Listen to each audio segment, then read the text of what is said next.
બ્રાસના diverter તો તમે ઘણા જોયા હશે, પણ અત્યારે ઇનોવેશન પ્રોડક્ટ આવી છે એસએસ બોડી. ગુડ ઇવનિંગ મિત્રો.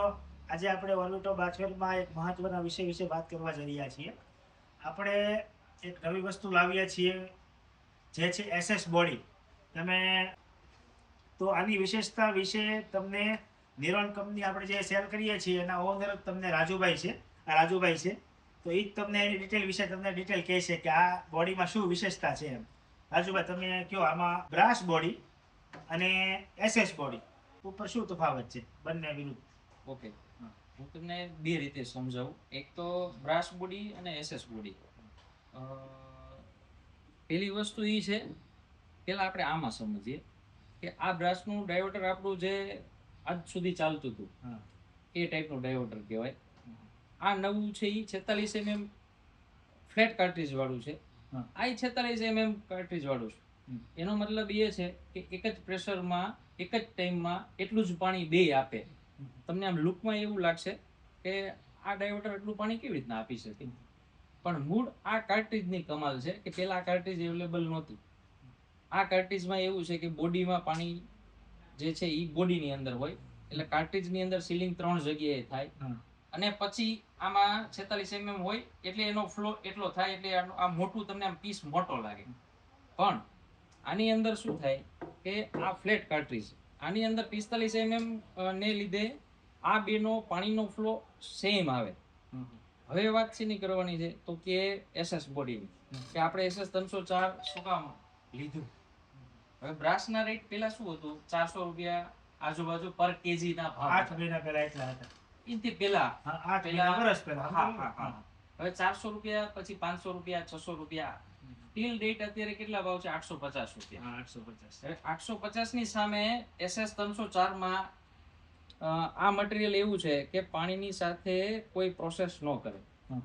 લોંગ ટર્મ આની અંદર આ જે છે અંદર એ આપણે કન્સીલ આઇટમની અંદર 304 માં કોઈ પ્રોસેસ ન થાય, એટલે આપણે એ રાખી શકીએ. અને બ્રાસ કરતા આ થોડું સસ્તું પડે, અને ટકાઉમાં આના કરતા વધારે કહેવાય. જે મેટલની પ્યોરિટી કહી ને આપણે, તો બ્રાસ કરતા એ સારું. કેવી રીતના તો કે આ તમારા સુરતની અંદર જે આ રીતના આપણે જે વાપરતા હતા, આમાં જે બ્રાસના આવતા ને એની અંદરથી અહીંયા સીટ ખાવાનો પ્રોબ્લેમ આવતો.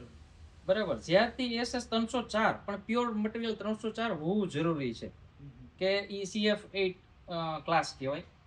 તો એ આવ્યા પછી આ બોડી ખવાવાનો કે ત્યાંથીનો પ્રોબ્લેમ આપણો એ નીકળી ગયો. ઓકે, હવે જે વાત છે આની, એ 304 પ્યોર મટીરિયલની અંદર આપણે બ્રાસ થી બી ડ્યુરેબિલિટી વધારે કહેવાય. હવે હું તમને એક વાત કરું. અમારે પાલ એરિયો અને વેસુ એરિયો છે ને, કે ત્યાં ઘણા પ્લમ્બર મિત્રો હોય કે અમારો કોઈ ગ્રુપ હોય, તો એ ઘણા લોકો કે મેં 4 વર્ષ પછી આ બોડી લગાવી હોય અંદર, ખોલવીને તો એ ખોખું નીકળે, બધું લીક પીક થઈ ગયું, આપણે ખોલવીને તો કે અંદર વસ્તુ ન વધી હોય, કારણ કે આ પાણી એના પ્રોસેસ થી બધું ખવાઈ ગયું. એ તમને ખ્યાલ હશે. રાઈટ. એટલે સીધો તમે મારા કસ્ટમર ઘણા આવીને પૂછે કે આ વસ્તુ તો બહુ હેવી લાગે લાઇટ, એટલે હું ઘણાને કહું કે આ વસ્તુ પાણી સાથે પ્રોસેસ ન કરે, એટલે આની ડ્યુરેબિલિટી ડબલ કહેવાય, એટલે આની લોંગ લાસ્ટિંગ વસ્તુ કહેવાય. આ 20 વર્ષ સુધી આને કાંઈ ન થાય. ઓકે, હવે આ એસએસ 304 ડાયવર્ટર બોડીમાં તમે આપણી કંપનીનો કે બીજી કોઈ કંપનીનો પણ એસએસ 304 માં તમે યુઝ કરવામાં કોઈ પેલું મનમાં ન રાખતા કે આપણે બ્રાસ નથી એટલે આ ન કરવું જોઈએ, કે આનો ઉપયોગ ન કરવો જોઈએ. પણ આની ડ્યુરેબિલિટી ખરેખર બ્રાસ કરતા સારી કહેવાય. અને પાણી સાથે આ પ્રક્રિયા નથી કરતું. આપણી ગુજરાતીમાં આપણે કહીએ તો પાણી સાથે આ પ્રક્રિયા નથી કરતું, એટલે ડ્યુરેબિલિટી સારી છે. અને વાત આવી ફ્લોની, તો અંદર આ જે ડાયોવર્ટર છે એ 46 mm હાઈ ફ્લો જ છે, અને એસએસ 304 માં છે, તો આને ખરેખર વાપરી શકાય.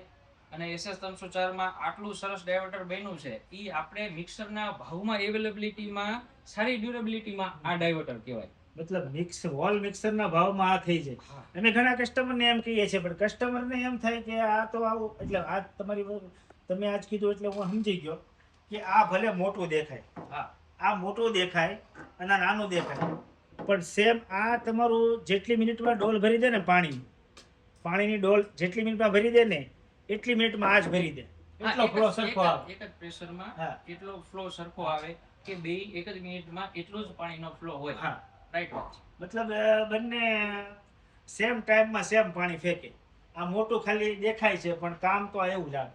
એવું જ આપે. હા. અને એને તમે ચેક બી એવી રીતના કરી શકાય. ખરેખર ક્યાં ચેક કરવું હોય, બેયને તમે એક જ પ્રેશરમાં કરો તો તમને પાણીનો ફ્લો એક્ઝેક્ટ એટલો જ મળે, એમાં કઈ ડાઉટ નથી. અને મેન વસ્તુ હું કસ્ટમર અમને પૂછતા હતા ઓકે. કે એસએસ બોડી છે તો આનો પ્રોબ્લેમ, એટલે મેં એ જ કીધું, હું ઘણા કસ્ટમરને એમ કહું કે એસએસ બોડી છે લોંગ લાસ્ટિંગ પ્રોડક્ટ છે. અચ્છા, એક મારે એમાં કહેવાનું તમને રહી ગયું કે SS 304 માં અત્યાર સુધી કામ શું કામ નથી થયું કે આ સ્મૂથ કહેવાય.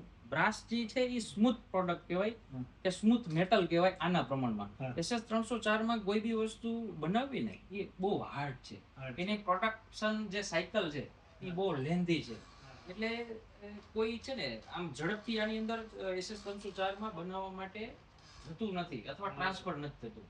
પણ અમે ઇનોવેશનમાં માનીએ છીએ, એટલે અમે બીજી ઘણી બધી પ્રોડક્ટ બીજી બી લાવીએ છીએ. તો અમે આ અત્યારે માર્કેટને SS 304 માં આપી દીધું છે અને આમાં કઈ ડાઉટ નથી એમ. એટલે આ મિત્રો આ એક વસ્તુ જોવા જેવી એ છે કે આ ડાયવર્ટર ને આ ડાયવર્ટર બે સેમ કામ કરે છે, પણ જો પાલ જેવા વિસ્તારમાં કે વેસુ જેવા વિસ્તારમાં ક્ષારના લીધે ડાયવર્ટરમાં પ્રોબ્લેમ થવાના બહુ વધારે ચાન્સ છે અને મને ખ્યાલ પણ છે, ઘણા લોકો આવીને કમ્પ્લેન કરે છે. તો એની માટે આ બેસ્ટ વસ્તુ છે. તમે આ ડાયવર્ટર લગાવશો એટલે 10 વર્ષની કંપનીની ગેરંટી તો છે જ તે, પણ બોડીની લાઈફ ટાઈમ ગેરંટી એટલે 15 વર્ષની ગેરંટી છે આ બોડીમાં. બરોબર ને રાજુભાઈ? અને આનો ડિટેલમાં વિડીયો, આપણે નાનો વિડીયો જે રેગ્યુલર બનાવીએ છીએ એ બનાવશું પણ. અને તમને કંઈક ક્વેરી હોય અને તમને તો અમને કોમેન્ટ DM કરજો કે કોમેન્ટ કરજો. Thank you.